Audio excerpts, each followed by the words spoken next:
저는 오늘 설교 준비하면서 고민을 많이 했습니다.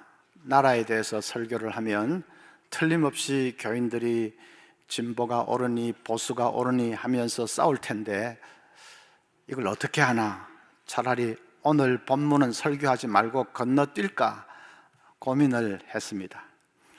그러나 그런 것이 두려워서 하나님 말씀을 건너뛴다는 것은 더 잘못인 것 같아서 설교를 하기로 했습니다. 대신에 부탁을 드립니다. 이번 주 다락방 모임 할 때 절대로 보수니 진보니 좌파니 우파니 그런 얘기는 하지 마시기를 바랍니다. 그런 얘기 나오면 상처받을 사람이 엄청 많습니다. 우리 서문교회 식구들이 다 분위기도 좋고 서로 사랑하고 다 좋은데 정치 얘기만 나오면 방법이 없습니다. 엄청나게 상처받게 되어 있습니다. 그래서 꼭 기억을 해 주시기를 바랍니다. 누가 그런 얘기 꺼내려고 하면 목사님이 하지 말라고 했는데 하지 맙시다 하고 막으십시오. 그냥 끌려 들어가면 안 되고 막으시기를 바랍니다. 자, 우리 천국 백성은 나라에 대해서 어떤 태도를 지니고 있어야 할까? 우리는 천국 바라보며 사는 사람이니까 땅에 있는 나라에 대해서는 신경을 쓰지 않아도 됩니까? 애족하는 일에 대해서는 우리는 별 관심을 가지지 않아도 되는 것일까? 그런 것은 아닙니다. 바울 사도 보십시오. 로마서 9장 3절에 보면 나의 형제 곧 고륙의 친척을 위하여 내 자신이 저주를 받아 그리스도에게서 끊어질지라도 원하는 바로라.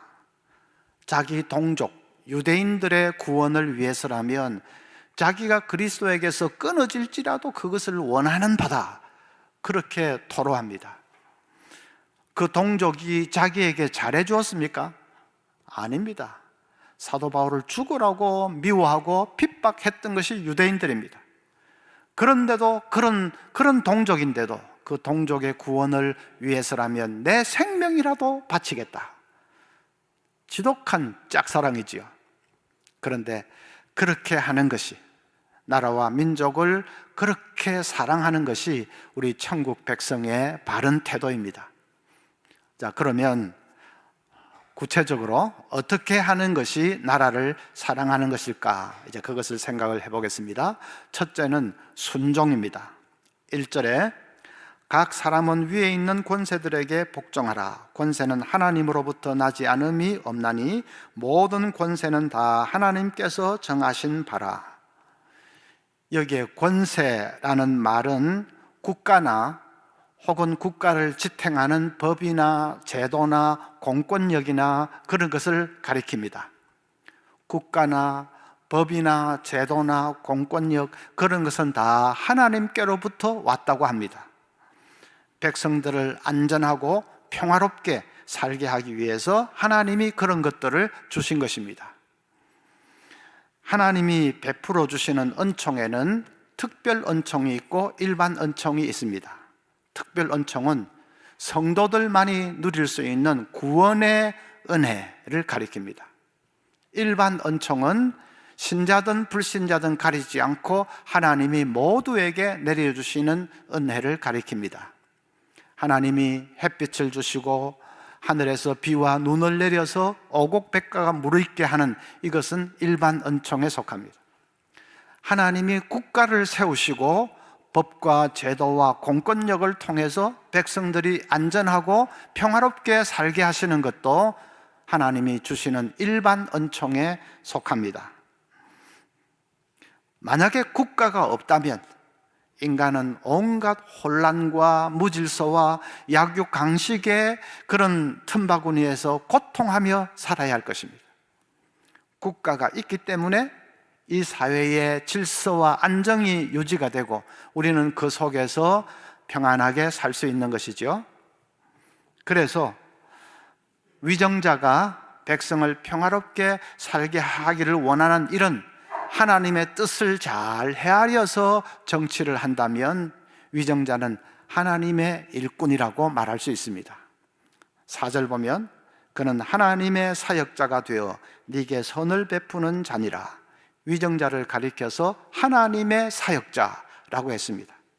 목사는 특별 은총을 이루기 위해서 일하는 하나님의 사역자고, 위정자는 일반 은총을 이루기 위해서 일하는 하나님의 사역자입니다. 위정자가 하나님의 일꾼이고 하나님의 사역자이기 때문에 우리는 위정자의 통치에 순종해야 됩니다. 5절 보면 그러므로 복종하지 아니할 수 없으니 진노 때문에 할 것이 아니라 양심을 따라 할 것이라. 복종하지 않으면 벌을 받을 것이기 때문에, 감옥에 갈 것이기 때문에 그것이 두려워서 복종하는 것이 아니라 위정자가 하나님의 사역자인 것을 알기 때문에 자발적으로 복종해야 한다, 그런 말이죠. 위정자를 세운 분도 하나님이고 위정자를 통해서 백성을 안전하고 평화롭게 살게 하시는 것도 하나님의 뜻이기 때문에, 그래서 그것을 믿고 위정자에게 감사하는 마음으로 적극적으로 복종하고 순종해야 된다, 그런 말입니다. 순종의 첫걸음은 법과 규칙을 잘 지키는 것입니다. 오늘 말씀에서 예를 하나 드는데 세금 문제입니다. 7절에 보면 모든 자에게 줄 것을 주되 조세를 받을 자에게 조세를 바치고 관세를 받을 자에게 관세를 바치고 두려워할 자를 두려워하며 존경할 자를 존경하라. 천국 백성은 세금 내는 일에 정확해야 됩니다. 신자가 그런 일에 대해서 그런 것을 속이고 불법을 행하고 탈법을 행하고 그러면 안 됩니다. 신자는 그런 세금 내는 일에 대해서 가장 정직하고 투명하고 또 모범적일 수 있어야 합니다.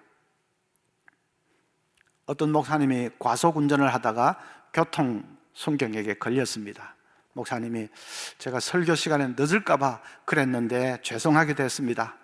제일 가벼운 거 하나 끊어 주십시오 하고 사정을 했습니다. 순경이 목사님이시군요. 예, 알겠습니다 하고 범칙금을 제일 가벼운 것으로 끊어 주었습니다. 며칠 후에 교회로 범칙금 이 티켓이 날아들었는데 간사가 그걸 보더니 얼굴이 벌개져서 목사님 이게 하면서 어쩔 줄 몰라 합니다. 옆에서 누가 볼까 봐 안절부절을 못 합니다. 목사님이 뭔데 그래? 뭐야? 하고 범칙금을 이래 받아서 보니까 위반 사항란에 노상방뇨죄 이렇게 되어 있습니다. 노상방뇨가 범칙금이 제일 가벼운 모양이죠.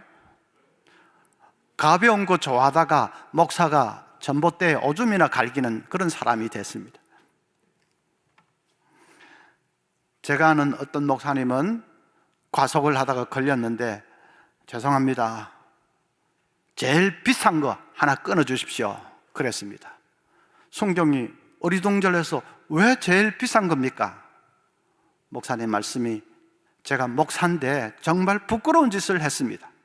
정신 차리게 제일 비싼 거 하나 끊어 주십시오. 경찰이 딱 보더니 알겠습니다, 제가 교통순경 20년 했지만은 목사님 같은 분은 처음입니다. 그냥 가십시오. 그러면서 격려를 또 딱 붙이는 것입니다. 목사님이 과속 위반을 했는데 범칙금도 면제도 받고 교통순경에게 그냥 깍듯하게 격려까지 받아본 것은 생전 처음이라고 했습니다.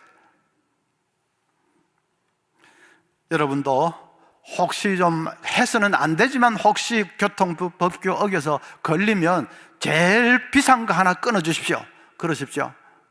그러면 그냥 보내줄 거다, 그래서 그러는 것이 아니라 제가 신자인데, 제가 기독교인입니다, 정말 부끄러운 짓을 했습니다, 정신 바짝 차리게 제일 비싼 거 하나 끊어 주십시오, 그렇게 하십시오. 정말 그렇게 해야 되지 않습니까? 우리부터 법과 규칙을 잘 지킬 수 있어야 됩니다. 어떤 교수님이 호주를 방문하게 됐는데 세관 신고서를 받아들고 이제 고민이 되었습니다. 가방에 신고할 물품이 몇 개 있기 때문입니다. 동서집에 전해줄 고춧가루, 멸치, 김, 마른 오징어 이런 게 있습니다. 이걸 적어야 되나 말아야 되나, 적으면 뺏길지도 모르는데 고민이 됐습니다. 그러다가 그냥 뺏길 때는 뺏기더라도 사실대로 적자. 그래서 다 적었습니다. 고춧가루, 멸치, 영어로 어떻게 적는지 몰라가지고 그냥 페퍼 파우더, 드라이드 피쉬 그렇게 적었습니다. 보니까 신고할 게 없다는 그 줄은 사람들이 길게 늘어서 있고, 신고할 게 있다는 줄은 아무도 없습니다. 너무 창피했지만은 그래도 혼자서 그곳에 가서 신고서를 내밀었습니다. 세관원이 쭉 보더니 혹시 과일 같은 프레시한 그런 음식물이 있습니까? 그런 거는 없다고 했습니다. 그랬더니 고맙다고 하면서 그냥 가라고 합니다. 지금 검사 하나도 하지 않고 그냥 가라고 통과시켜 주는 것입니다. 그 신고할 게 없다는 줄은 길게 늘어서 가지고 지루하게 기다리고 있는데, 자기는 그 사람들보다 훨씬 더 빨리 통과를 했습니다. 자기가 해외여행 몇 번이나 다녀봤지만은 그 세관 통과하면서 세관원이 고맙다고, 그것도 2번이나 고맙다고 인사를 하는 것도 처음이고, 그리고 그렇게 빨리 통과한 것도 처음이라고 했습니다. 얼마나 기분이 좋은지요. 여러분, 해외여행 다닐 때 아이고 그런 세월이 지금 빨리 좀 왔으면 좋겠습니다. 어쨌든 해외여행 다닐 때 이전에 세관 통과하면서 조마조마한 적 있으셨죠? 정직이 최상의 방편입니다. 그리스도인이 법과 규칙 지키는 그런데 제일 정직하고 투명하고 제일 솔선수범하고 모범이 될 수 있어야 되겠습니다. 그것이 나라를 사랑하는 첫걸음입니다. 무슨 거창하게 애국, 무슨 나라 사랑 거창한 것이 아니라 내 앞에 있는 그 작은 일부터 우리는 시작할 수 있어야 됩니다. 어떤 청년이 나라가 어지러운데, 나라가 이렇게 어지러워서 어떻게 삽니까? 했더니 그 멘토 되는 분이 자네 방부터 깨끗하게 청소하게 그랬습니다. 진짜 그게 맞는 말입니다. 나라가 어떻고 저떻고 어지럽고 하기 전에 내가 지킬 것부터, 우리 신자니까, 천국 백성이니까 그것부터 정직하게 투명하게 솔선수범해서 할 때 그것이 쌓여서 이 나라가 제대로 되는 것이 아니겠습니까? 둘째는 협력입니다. 교회와 국가는 어떤 관계가 바른 관계일까? 그건 참 어려운 문제입니다. 교회와 국가의 관계에 대해서는 대략 4가지 입장이 있습니다. 첫째는 국가가 교회를 다스려야 한다는 것입니다. 교회도 국가 속에 있는 한 기관이고, 교인들도 나라의 백성 중에 일원이기 때문에, 그래서 당연히 국가가 교회를 다스려야 한다 하는 그런 주장이 있습니다. 로마 제국이 3세기까지 그런 입장을 취했습니다. 지금은 그런 입장을 취하는 나라는 없습니다. 공산주의 국가나 독재 국가가 아니면 국가가 교회를 다스려야 된다, 그런 입장을 취하지는 않습니다. 우리 헌법에도 종교의 자유가 있다 말했지 않습니까? 그것은 국가가 교회를 다스리면 안 된다는 뜻입니다. 자, 둘째는 교회가 국가를 다스려야 한다 하는 입장입니다. 그것을 신정정치라고도 합니다. 중세시대 로마 가톨릭 교회가 그런 입장을 취했습니다. 교회는 하늘 문을 열고 닫는 그런 절대적 권세를 가지고 있기 때문에 세상 나라들은 교회의 통치에 복종해야 된다, 그런 주장이죠. 그래서 중세시대 교황은 각 나라의 정치를 간섭하는 것은 물론이고, 한 나라의 왕을 세우기도 하고 폐하기도 하는 그런 막강한 권력을 휘둘렀습니다. 셋째는 타협입니다. 국가가 교회에 특권을 주고, 교회는 그 특권적인 지위를 유지하기 위해서 어느 정도 국가에 순응을 하는 것입니다. 서로 좋도록 타협을 하는 것이죠. 4세기에 콘스탄티누스 대제가 그런 입장을 취했기 때문에 이것을 콘스탄티누스 법이라고 그렇게 얘기하기도 합니다. 콘스탄티누스 주의라고 하기도 합니다. 지금도 국교를 가지고 있는 나라는 이런 입장을 취합니다. 예를 들면 영국의 국교는 성공회지요. 성공회 사제들의 월급은 국가에서 나옵니다. 공무원도 아닌데 성직자들의 생계를 나라에서 책임을 져줍니다. 교회는 그런 특혜를 받기 때문에 그래서 국가에 하는 일에 협조하고 순응을 하는, 이것이 이제 타협이라고 할 수 있겠습니다. 네 번째 입장은 협력입니다. 협력. 교회와 국가가 각기 하나님께 받은 고유한 사명이 있다는 것을 자각을 하고 그 사명을 잘 감당하도록 서로 협력하는 것입니다. 교회는 특별 은총을 이루기 위해서 일하고 국가는 일반 은총을 이루기 위해서 일하고 영역이 다릅니다. 그러나 둘 다가 필요합니다. 인간에게는 특별 은총도 필요하고 일반 은총도 필요하고 둘 다가 필요하죠. 그래서 교회와 국가가 각자의 고유한 이 임무가 있다는 것을 자각을 하고 그것을 잘 감당할 수 있도록 서로 협력할 수 있어야 합니다. 이 협력이라는 말을 우리가 잘 아는 용어로 바꾸어 말하면 정교 분리입니다. 정교 분리는 정치와 종교, 교회와 국가는 서로 간섭하지 말아야 된다 하는 좀 부정적인 의미로 해석하기 쉬운데 그것보다 훨씬 더 적극적인 의미입니다. 교회와 국가는 각자의 고유한 영역이 있다는 것을 자각을 하고 그걸 서로 잘 할 수 있도록 협력을 해야 된다는 적극적인 의미가 정교 분리의 진정한 뜻이죠. 이 협력 모델이 오늘 우리가 로마서 13장에서 읽은 말씀과 제일 가깝습니다.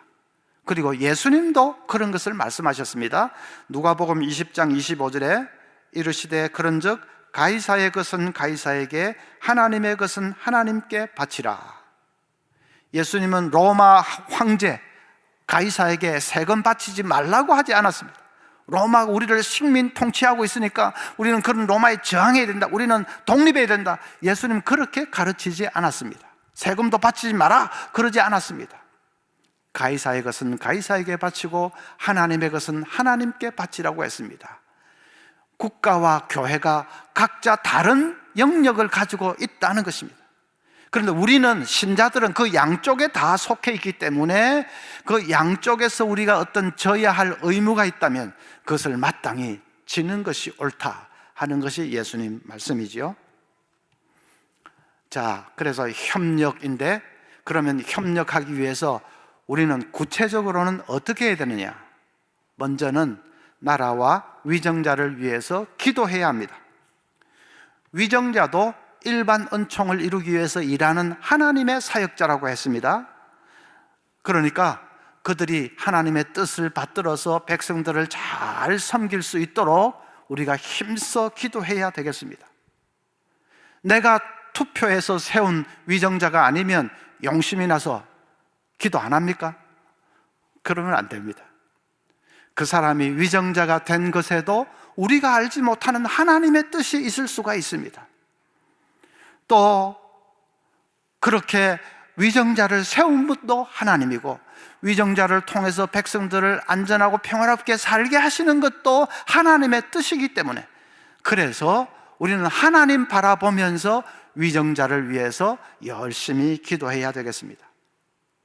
지난 3월에 미얀마 소수부족 친족 마뚜비 마을에 군인과 경찰들이 들이닥쳤습니다. 그 마을에서 데모가 있다는 첩보를 입수하고는 들이닥쳤습니다. 이제 군경과 주민들이 대치하고 있는 일촉즉발의 그런 순간이 됐습니다. 그런데 그 대치하고 있는 제일 앞줄에 그 마을에 기독교인들이 전부 나와서 섰습니다. 그러더니 그 중에 신자 한 사람이 큰 소리로 주님께서 사자굴에서 다니엘과 함께 하셨던 것처럼 이 마뚜비 마을에도 주님의 기적이 임하기를 기도합시다. 그러니까 앞전에 쭉 선 신자들이 전부 아멘 할렐루야 하고는 와글와글 막 기도하기 시작합니다. 그러니까 희한하게도 군인들이 발이 땅에 붙은 것처럼 꼼짝을 못합니다. 그냥 어떤 무력도 행사하지를 못하고 멀뚱멀뚱 쳐다만 보고 있다가 그대로 철수를 하고 말았습니다. 그 기적 같은 일이 외신 보도를 통해서 전 세계로 알려졌죠. 여러분, 기도가 약하지 않습니다. 우리는 나라를 위해서, 위정자를 위해서 기도하자 하면 그냥 의례적으로 몇 마디 하는 것으로 알고 있는데, 그러면서 정말 응답이 될까 잘 믿지도 않지요. 근데 그게 아닙니다. 기도가 약하지 않습니다.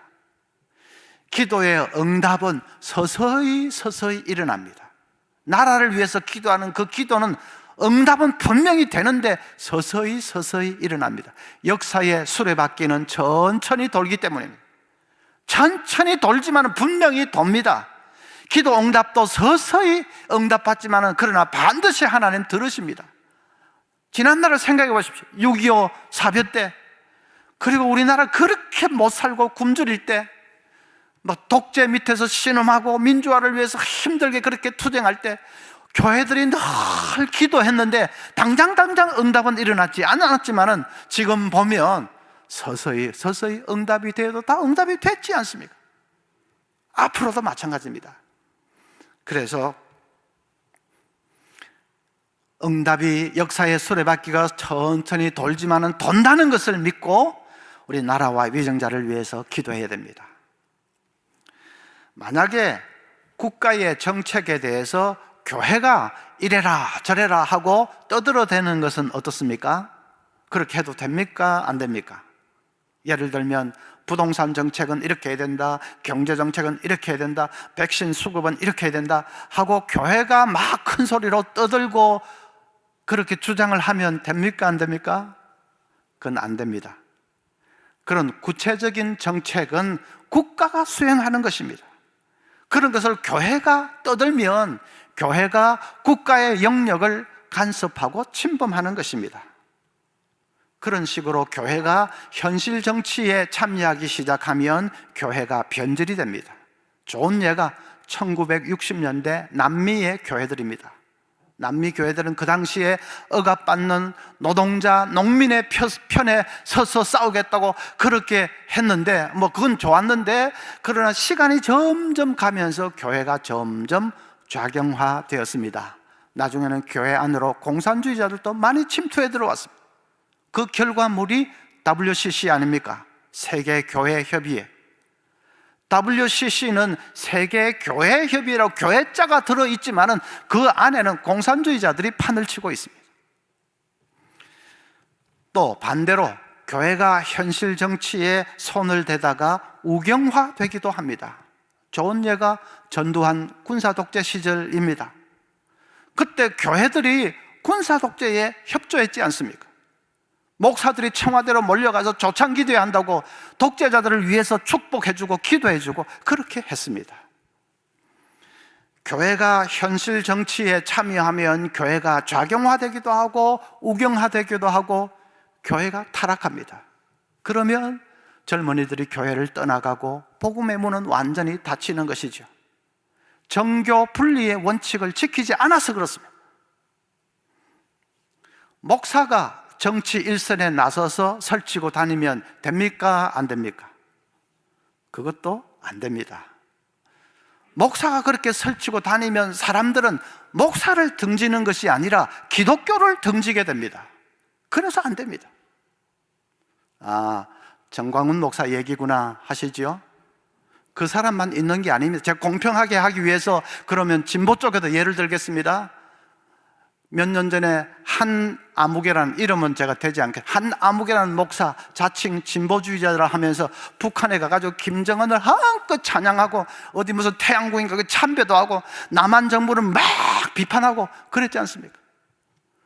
또 그 전에 문익한, 문동한 목사도 있습니다. 천주교의 정의구현 사제단도 있습니다. 다 정치판에 뛰어들어서 정치를 합니다. 그렇게 하면 안 됩니다. 그렇게 정치가 하고 싶으면 목사라는 타이틀을 떼고 그냥 진짜 정치인이 되어서 해야지, 목사라는 타이틀을 걸고 하면 그 사람이 욕을 먹는 것이 아니라 기독교가 욕을 먹고 복음의 문이 닫힙니다. 기독교 정당을 만들어서 정치에 뛰어드는 것은 됩니까? 안 됩니까? 그것도 안 됩니다. 기독교 정당이 뭘 잘못하면 사람들은 그 정당을 욕하는 것이 아니라 기독교를 욕하게 될 것입니다. 또 기독교 정당이 막 설치고 다니면 불교 정당도 나올 것이고, 신천지 정당도 나올 것이고, 통일교 정당도 나올 것이고, 완전히 종교 전쟁이 되는 거지요. 그러면 일반 국민들은 종교라고 하면 학을 떼게 될 것입니다. 정치를 개혁하고 싶으면 그런 방법을 취하는 것이 아니고, 믿음 좋은 우리 신자들이 청와대에도 들어가고 국회에도 들어가고 또 장관도 되고, 그렇게 해서 그 사람들이 성경의 원리대로 정치를 개혁하도록 해야 합니다. 여당에도 믿음 좋은 신자들이 있고 야당에도 믿음 좋은 신자들이 있고, 그래서 그 사람들이 성경의 원리를 따라서 열심히 바르게 정치를 하고 정치를 개혁하고, 교회는 그들이 잘할 수 있도록 열심히 기도하고 서포트를 해주고, 그래야 됩니다. 저는 우리 교회에 전직 장관님도 계시고 또 대사도 계시고 국회의원도 계시고 구의원도 있고 한 것이 얼마나 감사한지 모르겠습니다. 교회가 그렇게 인재를 많이 배출해서 사회 요소요소에 들어가야 되는데 뭐 다 필요하지만은 특별히 우리나라는 정치가 지금 너무 후진적이지 않습니까? 그건 누구나 다 하는 말이지요. 정치판이 너무 어지럽고 후진적이니까 특별히 믿음 좋은 신자들이 정계에 많이 들어가서 어디에 있든지 정계 중에 어디에 있든지 간에 거기서 성경의 원리를 따라서 바르게 정치할 수 있도록, 하나님을 두려워하고 백성을 정말로 사랑하면서 바르게 정치할 수 있도록 그렇게 교회에서 기도하고 서포트를 해주어야 합니다.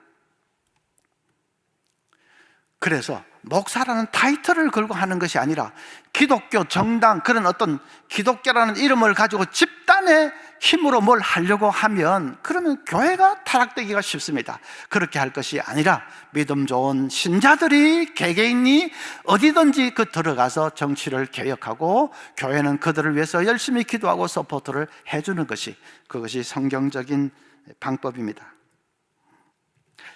만약에 국가가 명백하게 성경의 진리에 반하는 방향으로 백성들을 이끌어 가려고 하면 어떻게 해야 됩니까?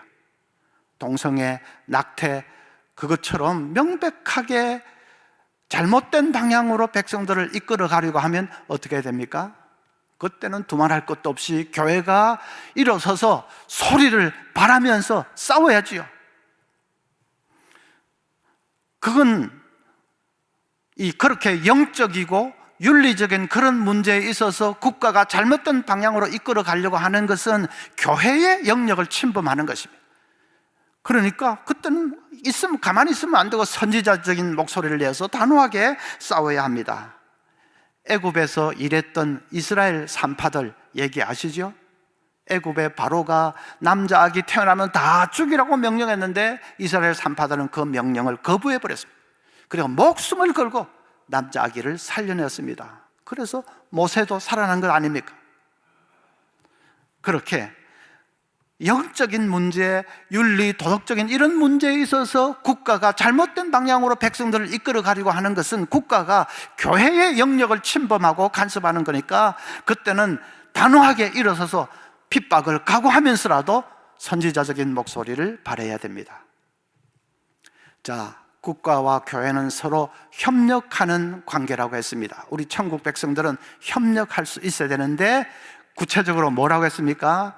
나라와 위정자를 위해서 열심히 기도할 것, 그 다음에 믿음 좋은 그리스도인들이 정치, 정계도 많이 들어가서 거기서 이 정치를 바로 개혁할 수 있도록 열심히 일하고 교회는 그들을 위해서 기도하고 서포트하는 것. 만약에 나라가 백성들을 잘못된 영적으로 또 도덕적으로 잘못된 방향으로 이끌어 가려고 할 때는 교회가 선지자적인 목소리를 내면서 바로잡고 싸우는 것. 구체적으로 그렇습니다. 우리가 협력해야 될 것이. 자, 그 다음에 세 번째는 시발점입니다. 천국 백성이 애국을 할 때는 그 애국이 종착점이 되면 안 됩니다. 우리가 내 나라, 내 민족을 사랑해야 되지만은 그 사랑이 종착점이 되면 안 됩니다. 최종 목표가 되면 안 된다는 말입니다. 종착점이 되어버리면 내 나라 외에는 안중에 없게 됩니다. 그러면 다른 나라 크리스찬들도 다 그렇게 해보십시오. 미국, 일본, 중국, 거기 있는 신자들이 애국을 한다고 하면서 전부 자기 나라밖에는 안중에 없는 종착점이 되어서 그렇게 해보십시오. 그러면 극단적인 민족주의, 국가 이기주의에 빠지게 됩니다. 그래서 갈등과 충돌이 일어납니다. SNS에서 네티즌들이 분명히 자기 나라가 말도 안 되는 짓을 했는데도 자기 나라만 변호하면서 다른 나라를 막 비방하고 하는 거 봤지 않습니까? 그러다가 이제 경제 전쟁이 벌어지고 잘못하면 진짜 전쟁이 벌어지기도 합니다. 애국은 종착점이 아니라 시발점이 돼야 됩니다. 자기 나라를 사랑하는 그 마음이 시발점이 되어서 다른 나라도 사랑할 수 있어야 됩니다. 자기 나라를 귀중히 여기는 그 마음이 시발점이 되어서 마음이 넓어져서 다른 나라까지도 존중이 귀하게 여길 줄 알아야 됩니다. 내 나라를 사랑하는 만큼 다른 나라도 소중하게 여기고 사랑할 수 있어야 됩니다. 그래야 진정한 평화가 이루어지고 그것이 천국 백성의 바른 애국이라고 할 수 있습니다. 무엇보다도 우리는 하나님 나라의 백성이지 않습니까? 하나님 나라가 세상 나라보다 훨씬 더 중요합니다. 여러분, 세상 나라는 자꾸 변합니다. 위정자도 바뀌고 정권도 바뀝니다. 세상 나라는 흥하기도 하고 망하기도 합니다. 그러나 하나님의 나라는 영원합니다. 세상 나라가 우리를 구원해 줄 수 있습니까? 하나님의 나라만이 우리를 구원할 수 있습니다. 그래서 우리가 나라를 사랑한다고 하면서 좀 그게 잘못되어서 편협하게 이기적인 이런 나라 사랑, 혹은 이 세상 나라에 얽매여서 사는 그런 생활, 그렇게 되면 안 되겠습니다. 지금 우리 큰 문제가 신자라고 하면서도 너무 정치에 목을 메고 사는 사람들이 많이 있는 거, 이게 문제 아닙니까? 정치가 우상이 되어 있습니다. 이념이 우상이 되어 있습니다. 우리가 목을 매달려면 세상 나라가 아니라 하나님의 나라에 목을 매달아야지, 무슨 자꾸 변하고 이래 하는 세상 나라에 그렇게 집착을 하면 안 됩니다. 그건 진정한 애국이 아닙니다. 일본의 영적 지도자 내촘감삼은 이렇게 말했습니다. 우리는 자기만을 위해 사는 사람을 이기주의자라고 합니다. 너무 좁습니다. 남을 위해 사는 사람을 우리는 이타주의자라고 합니다. 그것도 좁습니다. 민족을 위해 사는 사람을 민족주의자라고 합니다. 그것도 좁습니다. 지구상의 모든 인류를 위해 사는 사람을 휴머니스트라고 합니다. 그것도 좁습니다. 이 세상을 창조하시고 역사를 주관하시는 하나님의 영광을 위해 사는 사람을 그리스도인이라고 합니다. 우리는 그리스도인이 되어야 합니다. 정말 그렇습니다. 이 세상을 창조하시고 주관하시는 역사의 주인 되시는 그 크신 하나님을 바라보면서 그 하나님의 나라를 위해서 우리가 일하고 우리 생을 살아야 합니다. 이 땅에 하나님의 나라를 세우고 하나님의 나라를 확장해 가기 위해서 우리가 일해야 하지 않습니까? 사랑하는 우리 서문 가족들이 국가적으로 여러 가지 어려운 때에 여러분 나라와 위정자를 위해서 깨어서 많이 기도해 주시기를 바랍니다. 기도는 응답된다는 확신을 가지고 기도하시기를 바랍니다.